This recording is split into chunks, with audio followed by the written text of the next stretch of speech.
Hello everyone, it's Arium aka aka the Firefish guy, and today, finally, we are profiling Sylvans. This is the Curry Bandit version. This is the list by Jay because I trust him and he's a good player. And I do like to play Sylvans in solitaire, but I don't have much experience versus other people myself, so I just defer to his list because it's a good list. This is the Curry Bandit version. There is a version without the Curry Bandit, believe it or not, because Curry Bandit is low. It plays Trading and Malefic Stardust Dragon, but Malefic Stardust Dragon is very expensive in Italy, so don't expect a profile of that anytime soon. But yeah, and so shoutouts to Jay and also shoutouts to Patrick Oban because without him, Sylvans. Well, if you've ever seen a Sylvan list before Patrick Oban, they suck. They all suck. They play so many Sylvans, it's not worth it. It's not worth playing like that. So yeah, starting off with, of course, our 3 copies of Hermitry. This is the... I don't know if I would say the best card in the deck, because I don't really want to see it, but it is the main playmaker of the deck. It's a level 8, and you can once per turn excavate the first card of the deck, and if it's they all share the effect that if they excavate a plant, they mill it. If not, they send it back to the bottom of the deck, almost all. And whenever he excavates a plant, he also draws a card. And whenever he's excavated, you get to take the first 3 cards of the top 3 cards of the deck and order them in any way you want. Sorry. So yeah, he's a level 8, very, very important.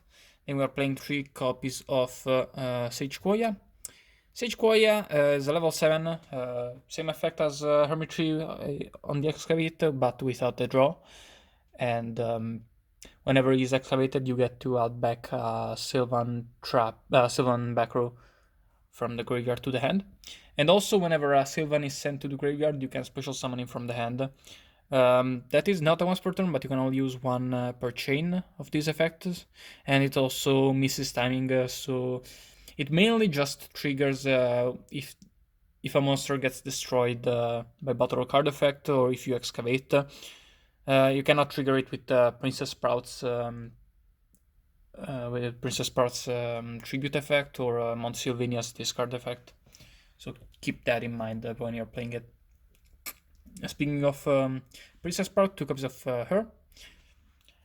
Whenever she's her effects are hard once per turns.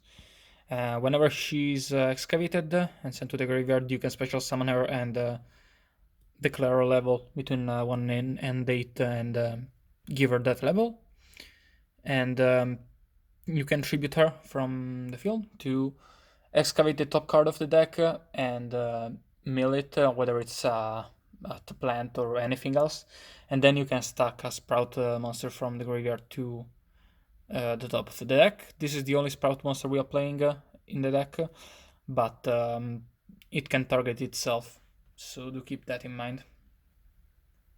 It's a very important card in the deck to make your XYZ plays, obviously. Then we're running 2 copies of Kamoshumo. Basically, you can set him, and then he's a 2k wall, and if he's flipped, you can excavate 5. But the main effect is that if he's excavated, he is MST, so that's really nice. And then we are running 1 Martial Leaf. If he gets excavated, he pops a monster, so it's kind of like heavy infantry. And then whenever he's normal summoned, you can mill 1 or 2 cards. You can excavate 1 or 2 cards, and if it's a plant, mill it. If not, send it to the bottom of the deck. Solid card overall. And then we are running, of course, the 2 best cards of the 2 best monsters of the deck. I'm not sure if it's the best card overall, but definitely the best monster. Lone Fire Blossom. It's at 2, so we can only play 2. Just tribute a plant to special summon a plant from the deck. So basically, the deck's strongest hands are Lone Fire plus Soul Charge plus And well, the rest depends on what you can do with that. Depends on the rest of your hand and the stack. If you need to stack to blind excavate, you will need to blind excavate at some point, but depends how much. But yeah, a really strong card. Also a fire type like Kamushrumo and Hermitry. Then to round off the plants, we are running one Spore as our tuner. You know, Spore, banish a plant monster to special summon him back as that level +1. And yeah, you can only use that effect once per duel. It's a really solid card. Then we are running one copy of Blaster. It's a fire type. We have 7 targets in the deck. It's a level 7 for our rank 7 plays and for our synchro plays with Spore. And it's a Foolish Burial target. So really solid card. Then to round off the monsters, we are running, of course, 2 copies of Curry Bandit, because this is the Curry Bandit version, so we are running it. It is slow, definitely, but sometimes it's just the best option you have. So it's still a somewhat solid card. Going into the spells, we are running 3 copies of Sylvan Charity, which is, as the name implies, graceful charity. Draw 3 and then stack to reveal 2 cards, including a Sylvan card, and stack them on top of the deck in any order. Hard ones per turn, but well, obviously, but yeah, an extremely strong card for the deck. It's basically 3. Then we are running 2 copies of Mount Sylvania and 2 copies of Terraforming. This is another thing that Patrick Covan innovated on. Basically, Mount Sylvania, you can discard or send well, you can send a plant monster from the hand or field to the graveyard and as cost, and stack a Sylvan card on top of the deck, including Sylvan Charity. And then a really strong effect is that during the opponent's hand phase, you get to excavate the top card of the deck, and if it's a plant, you mill it, and if not, you can either put it on the bottom of the deck or keep it on top, so it's very strong. It's kind of like a reverse Jace the Mind Sculptor from Magic. But yeah, then we have, of course, 3 copies of Soul Charge. Amazing card in the deck. Pretty much makes the deck what it is in the format. Self-explanatory, pretty much. Then 3 copies of Miracle Fertilizer. Not always live turn 1. Well, often it's not live turn 1, but after that, this card is amazing. Pretty much every turn you get to special summon a plant from the graveyard. You cannot normal summon or set to activate this effect, and if the monster summoned is sent to the graveyard, you send the card, the fertilizer, to the graveyard. But obviously, if they are used for an Xyz summon, they are not sent to the graveyard, so this stays and you can use it the next turn or bounce it back. Then we're running, of course, 3 copies of Upstart. Self-explanatory in the deck, especially since you can stack Sylvan Charity with Mount Sylvania and add it with Upstart. Then 3 copies of, well, I don't know if it's better Upstart, but certainly has its upsides. This is Archfiend's, what was the name? Archfiend's Oath. Yes, Archfiend's Oath. This is the card that eluded 2014 players, and it's such a fucking good card. It's well, it doesn't really make Sylvan's tier 1 or anything, but it's still such an amazing card. Basically, what it does is once per turn, soft once per turn, you can pay 500 life points to declare a card name, and if it is the card at the top of the deck, you add it, and otherwise you mill it. You excavate it and mill it. And what you can do with this is, well, obviously you can trigger all of your Sylvans, but you can also dig for power cards. If you know what you have, you can obviously call for it or not call for it to mill it. And then it's extremely strong with Aurea because it's a continuous spell, so you can bounce it and you can stack your deck to know exactly what to declare.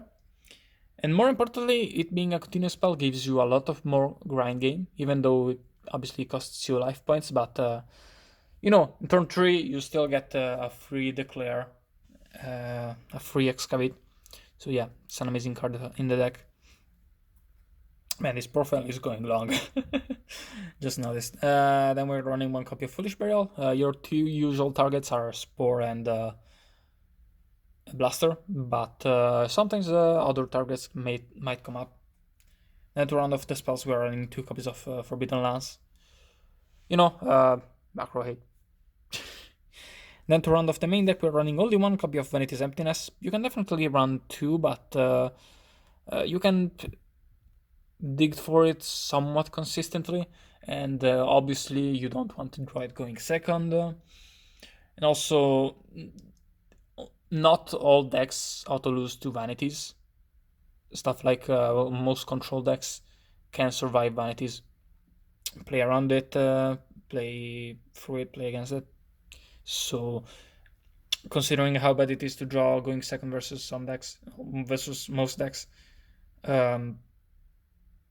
I definitely can understand playing one. You can play two.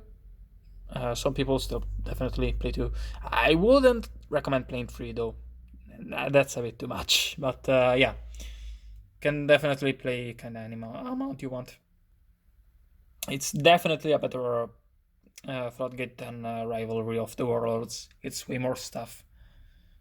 But yeah, going into the extra deck, we have two copies of Felgrand. Finally got the ulti. Looks really nice. But yeah, this is kind of the main win con of the deck. Make Felgrand. Felgrand is an amazing card, so can't go wrong really.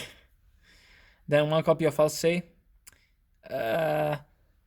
Konami, please reprint this. It's $8 because it has no reprints besides Megatins. Well, whatever.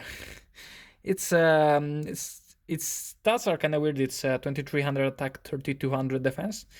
But basically, you can once per turn declare a card name, and if the excavate the top card, if it's the declared name, add it to the hand. Otherwise, you mill it, and whenever a card is excavated and sent to the graveyard, you can attach a material to spin a monster, spin a card on the field. I think it's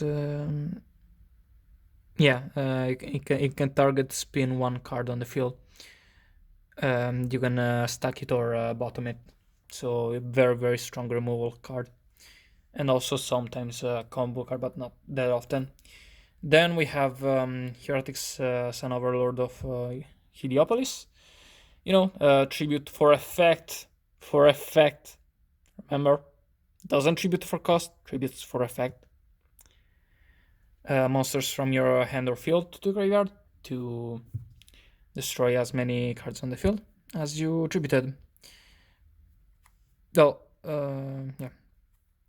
Then we have to round off the Rankates, one copy of number 15 Gimmick Puppet Giant Grinder.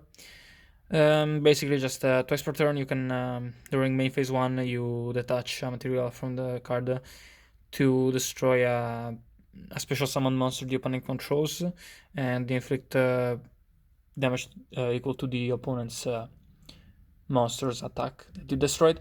So it's really, really strong versus combo decks. Not good at all versus control decks, but yeah, that definitely comes up versus combo decks. However, it's still kind of the 15th card in the extra deck. You can definitely cut it if you want to add a second copy of Aurea. Jay is not a big fan of Aurea. He prefers going for Felgrand plays whenever he can. But Aurea is still very, very strong. Basically, it's a generic rank 7 for some reason, but that's good because we can use stuff like Blaster or even Black Rose if need be for it. And basically, you can send plant type from the field or graveyard and then look at the top cards of the deck equal to the sent monster's level and put them in any order, and then you can attach material to excavate up to 3 cards, and you can bounce how many cards, a number of cards equal to the plant types excavated by this effect, and you can bounce any card on the field and it doesn't target, so you can bounce the opponent's monsters anything that has targeting protection, destruction protection can get rid of it, or turn 1 you can bounce back Mercor Fertilizer or Archfiend's Oath, or even Mount Sylvania, not that you would, but still. Really solid card. You can definitely play too, if you want to. But then we are running at round of the rank 7s, of course, Big Guy and Dracosack. Self-explanatory. Then we're running a couple of rank 3s. You can make them with Marshall Leaf and Princess Sprout. Just Alucard and Equipped Engineer. You know, offensive and defensive. They can come up. Then we're running 1 copy of Star Eater. I finally got it. Ulti, because I only need one, at least for a long time, so I wanted it to be the coolest one in my opinion. I like ultis. But yeah, you can sometimes make it with well, depends, but it's usually either Star Eater or Leo. The main difference is that Leo is stronger but is harder to make. It's more likely that you have nothing to make except Star Eater than you having nothing to make except Leo. If you can make Leo, you can usually make something like Felground, which is usually better. Star Eater has some situations where it's the only thing that you can make, pretty much. That's why we run Star Eater over Leo, but you can also run Leo. Some people prefer it. And then we are running 1 Stardust Spark to protect Vanities, to Vanities lock the opponent. Then 1 copy of Stardust, mostly for artifacts and artifact decks, artifact trap tricks especially. Then 1 Scrap Dragon, good offensive level 8. We're not running Crimson Blader because usually if you're making level 8s you are using Soul Charge that turn. And finally, to round off the extra deck, we are running 1 copy of Black Rose Dragon because you can make it simply. But yeah, that's it from me. Leave a like, join the Discord, join my Discord, subscribe, leave a comment, ring the bell, all that good shit, and goodbye.